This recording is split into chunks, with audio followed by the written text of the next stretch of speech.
ગોંડલના રાજકુમાર જાટ કેસમાં દિવસે ને દિવસે નવા ખુલાસા થઈ રહ્યા છે। એટલું જ નહીં, રાજકુમાર જાટના પરિવાર દ્વારા અનેક એવા નિવેદનો આપવામાં આવ્યા છે, પરંતુ ક્યાંક હવે રાજકુમાર જાટના બહેન છે પૂજા જાટ, તેમના જ દ્વારા હવે પૂર્વ ધારાસભ્ય જયરાજસિંહ જાડેજાના પુત્ર એટલે કે ગણેશ જાડેજા ઉપર અનેક એવા આક્ષેપો કરવામાં આવ્યા છે। એટલું જ નહીં, હવે તેમના વિરુદ્ધ એક નવા અભિયાનની શરૂઆત પણ થવાની છે, તેઓ પણ તેમના દ્વારા ખુલાસો કરવામાં આવ્યો છે। શું છે સમગ્ર વિગતો જોઈશું આજના આ વિડીયોમાં। નમસ્કાર, હું હંસિની અને તમે જોઈ રહ્યા છો નિર્ભય ન્યૂઝ।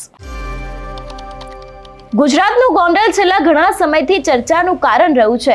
આપણે જોયું હતું કે રાજકુમાર જાટનો કેસ સામે આવ્યો હતો, એ બાદ ક્યાંક પાટીદારનો દીકરો તેની સામે જ ક્ષત્રિય સમાજનો દીકરો છે એ લોકોની વચ્ચેની બબાલ પણ સામે આવી હતી, પરંતુ રાજકુમાર જાટના કેસમાં અનેક એવા વળાંક આવ્યા હતા, અનેક એવા ખુલાસા થયા હતા અને અંતે જે સમગ્ર ઘટનાને લઈને ગણેશ જાડેજા ઉપર પણ અનેક એવા આક્ષેપો છે તે કરવામાં આવ્યા હતા, પરંતુ ક્યાંક હવે તેમના જ બહેન દ્વારા એક સોશિયલ મીડિયામાં વિડીયો બનાવવામાં આવ્યો છે અને એટલું પણ કહેવામાં આવ્યું છે કે ગણેશ જાડેજા દ્વારા મારા ભાઈની હત્યા કરવામાં આવી છે અને ખાસ કરીને એક વિડીયોના મારફતે તેમણે એવું પણ કહ્યું છે કે હવે આપણે તેમના જ વિરુદ્ધ એક અભિયાનની શરૂઆત કરવા જઈ રહ્યા છે।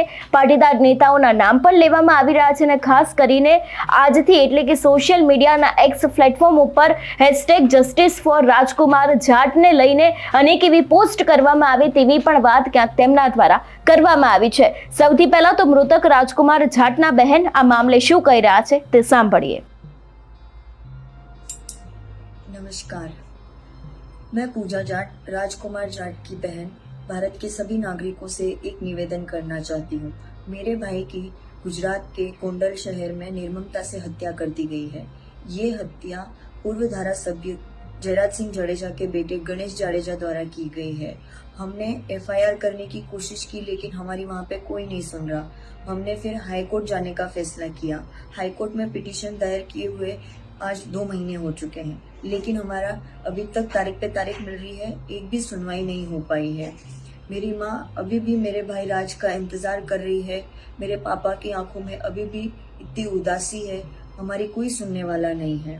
जो लोग हमारी सुन रहे हैं और जो हमारी मदद करना चाहते हैं, अल्पेश भाई कथीरिया, जिगीशा बेन पटेल, सरकार ने उनके पीछे भी IB और पुलिस लगा दी है।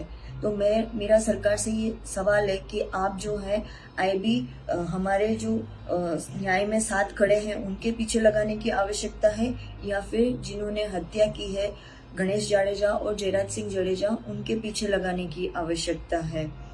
मेरा भाई हमेशा एक क्वेश्चन करता था, जब भी वो पढ़ाई करता था या हमारी कोई बातें डिस्कस होती थी तो मुझसे पूछा था, उसने एक बार एक सवाल पूछा था कि दीदी जो मोदी जी इतना अच्छा काम कर रहे हैं, वो इतना 4 घंटे ही सोते हैं, इतनी मेहनत करते हैं देश के लिए, तो फिर लोग उनको गालियां क्यों देते हैं। तो उस टाइम पे मैं उसको सवाल का जवाब नहीं दे पाई, लेकिन आज मेरे पास उसके उस सवाल का जवाब है, क्योंकि सरकार के अंदर जो है ऐसे हत्यारों को जगह दी गई है। ऐसे लोगों को सरकार ने अपने चुनाव में टिकट दिया है, ऐसे लोगों की वजह से ही मोदी जी के साथ में ये होता है।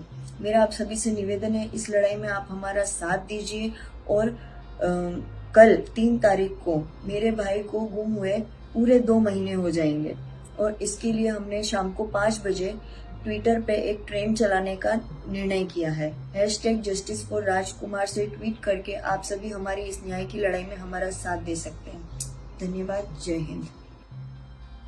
એટલે જે પ્રમાણે તેમણે સીધા જ આક્ષેપો ગણેશ જાડેજા ઉપર કર્યા છે, એટલું જ નહીં, સોશિયલ મીડિયામાં ન્યાય માટેની પોસ્ટ મૂકવામાં આવે તેવી પણ ક્યાંક તેમણે રજૂઆત કરી છે। જો કે આગામી સમયમાં જોવાનું રહેશે કે તેમને આ વાતને લઈને ન્યાય મળે છે કે કેમ, કારણ કે પાટીદાર નેતાના વિશે પણ અહીં વાત કરવામાં આવે છે। અલ્પેશ કથીરિયા હોય, જિગીશા પટેલ હોય કે પછી અનેક એવા બીજા પાટીદાર નેતાઓ હોય, તે લોકોની પણ અહીં વાત કરવામાં આવી રહી છે અને ખાસ કરીને હવે એ લોકોના એક બાદ એક નિવેદનો પણ સામે આવી રહ્યા છે। તમારું શું માનવું છે આ વિષયને લઈને અમને કમેન્ટ કરીને ચોક્કસથી જણાવજો। તેની સાથે જ અમારી ચેનલ નિર્ભય ન્યૂઝને લાઇક, શેર અને સબસ્ક્રાઇબ કરવાનું ભૂલશો નહીં। નમસ્કાર।